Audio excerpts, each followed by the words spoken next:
to you by PaintballToTheEnd.com.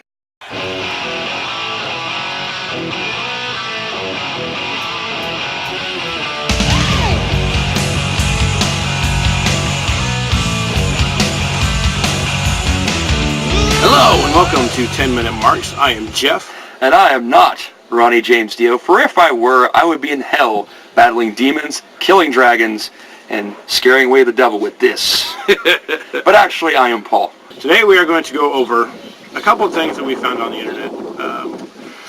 Triple H related.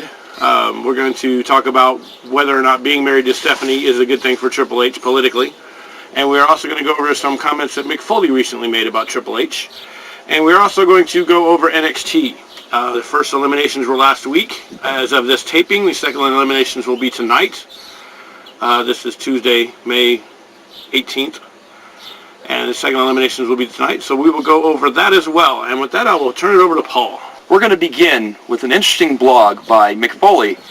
Recently, Mick Foley on his MySpace wrote a blog about Triple H. A few weeks ago on Raw, when the whole Iceland disaster happened, Triple H was in the ring with CM Punk, and it was actually a pretty good segment, but there was a part in there that Mick Foley did not approve of. And what happened was Triple H was going on a tirade about freedom of speech and how we all should appreciate it, which I agree with, but he said if Lillian Garcia wants to go horsing around in the middle of the ring, she has the right to do so, and then he made like a sound.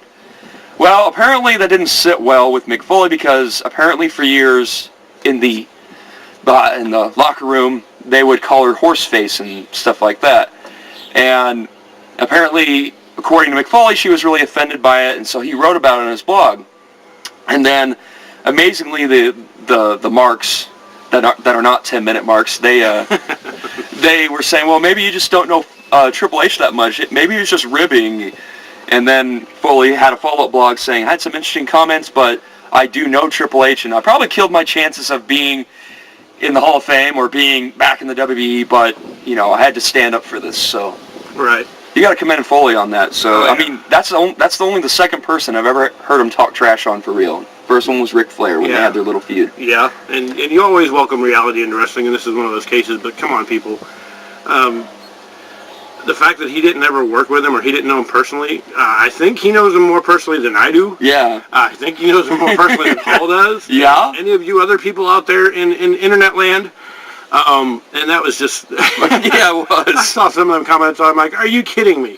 Yeah. So, it was just funny how Mick brought up Triple H and I didn't even know about it until he brought it up, but kudos to Mr. Foley. I mean, I've never been a big fan of Triple H myself. Yeah. I think a lot of the backstage politics have a lot to do with, and one other thing that was brought up on an internet forum was, does the fact that he's married to Stephanie help him in the ring and, you know, behind the scenes and so forth? And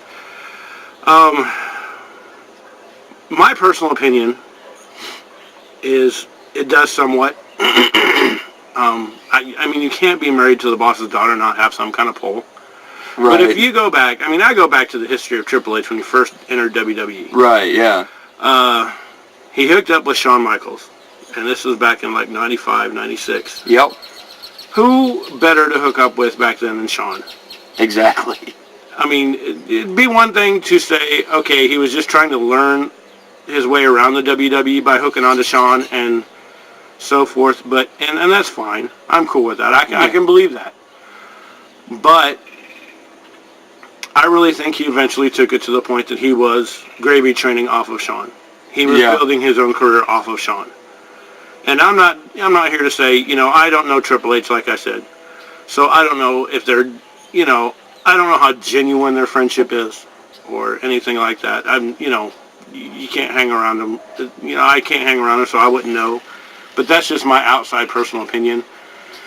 And given that, and then the fact that he hooked up with the Clique later on, and the fact that he's married Stephanie, you know, about the time that Shawn got injured, he decided to date Stephanie and get away from China. Yeah.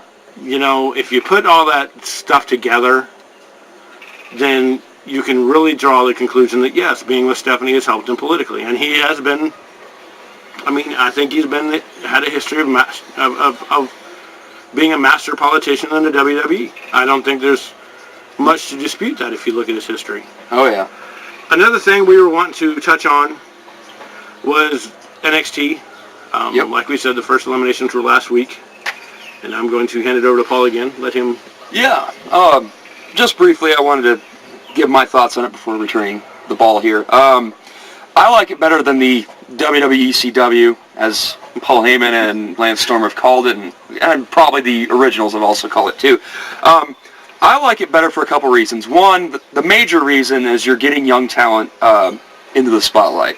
I think WWE, as he said before, is at that critical stage where they really need to start getting some new guys and start building up some of the guys they have, because Triple H doesn't have much left in the tank probably, and Shawn's gone now, and Undertaker probably didn't have much left in the tank either.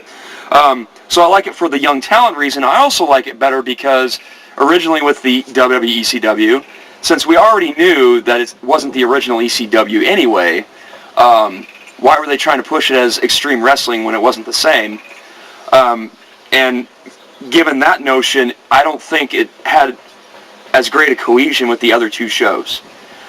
Because obviously now they kind of sprinkle in SmackDown and Raw stars now, and they were starting to do that even when the new ECW was on, and it just seemed too awkward to me. And maybe I'm just weird in thinking that, but it just, when ECW is so different from the other mainstream shows back then, and then you have this new ECW that's watered down, and you have the stars, like the champion of that show, mixing it up with the champion of the other show. It just didn't make sense to me. Yeah, they were doing it without really having a reason. They were bringing John Cena on the show just to have a match, whereas right now you're sprinkling in Raw and SmackDown superstars who really aren't used all that much anyway, but at least you have a reason for them to be there now. Yeah, and with NXT, it's like you already tailored it to the young guys and being trained by the top dogs.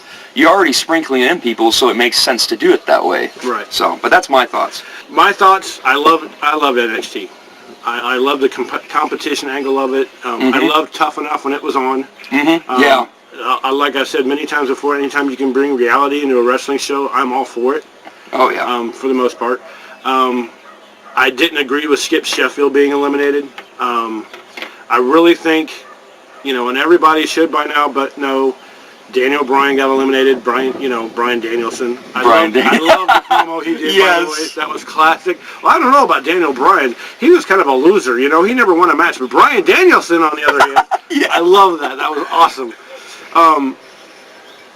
I don't think they're done with him.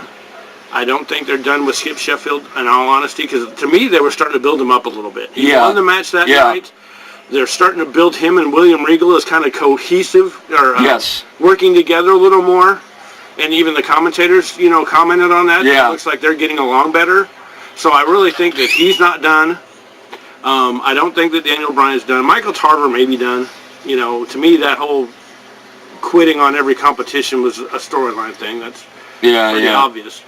So he may not be done either. But, at least with him, I didn't mind seeing him get eliminated, but I really think Skip Sheffield got the shaft. I mean, I'm not much of a Darren Young fan. I mean, I don't really think he does much. I mean, Skip Sheffield at least had a catchphrase and a finisher that was decent. Yeah. He worked all right in the ring and on the mic, so it's like, what else do you need?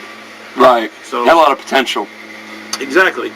And we're going to touch on this in future episodes, but if TNA does not hire Daniel Bryan, they're idiots. If he is done with WWE for real, if they don't hire him, they're idiots. Yeah, they are. I'm just going to leave that at that. Him and Shelton Benjamin should be on the TNA roster very soon. If they, because Daniel Bryan is very talented in the ring, good on the mic, and is a hot commodity right now because of his time on NXT.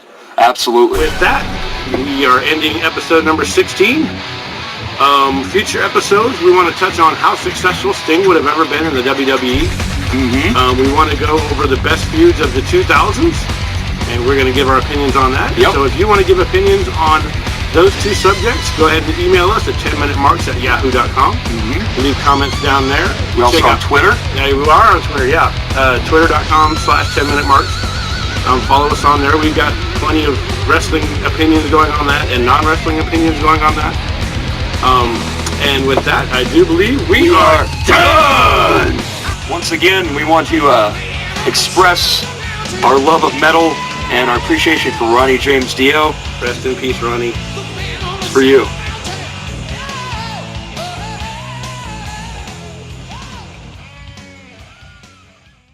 And today we are going